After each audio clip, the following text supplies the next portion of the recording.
3 kali membaca surat Al-Ikhlas sama dengan sekali tamat baca Quran, khatam Quran sekali. Jadi tadi berapa kali banyak. Kemudian kita kali lagi beberapa orang baca tadi. Kemudian kita kali lagi malaikat di atas 44 orang kita gabung malaikat.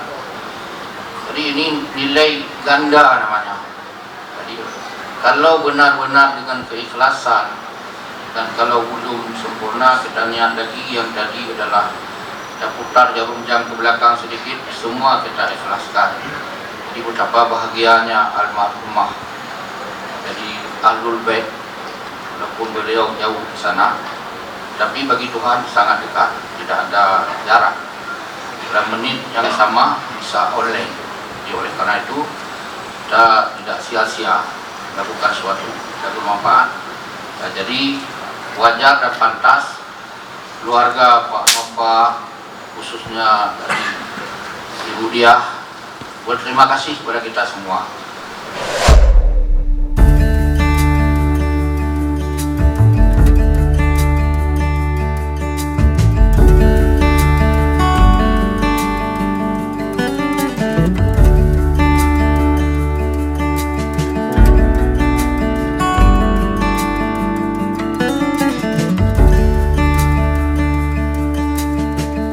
Memasuki hari ke-7 meninggalnya mertua PLT Gubernur Aceh Hajah Ermi Sukarmi, ratusan tamu tampak memadati rumah dinas wakil gubernur di kawasan Blang Padang untuk mendoakan almarhumah Senin 2 Maret 2020.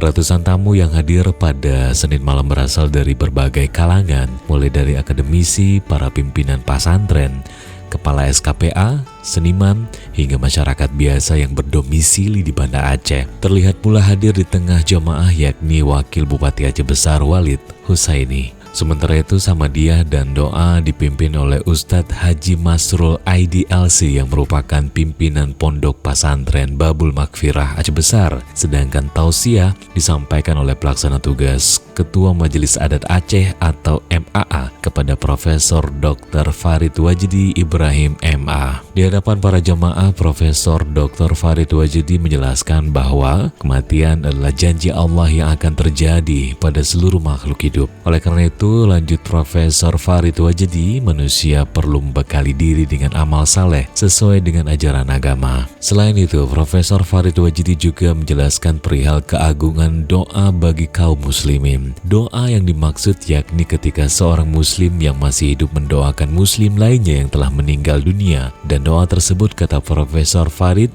akan diterima Allah Subhanahu wa Ta'ala.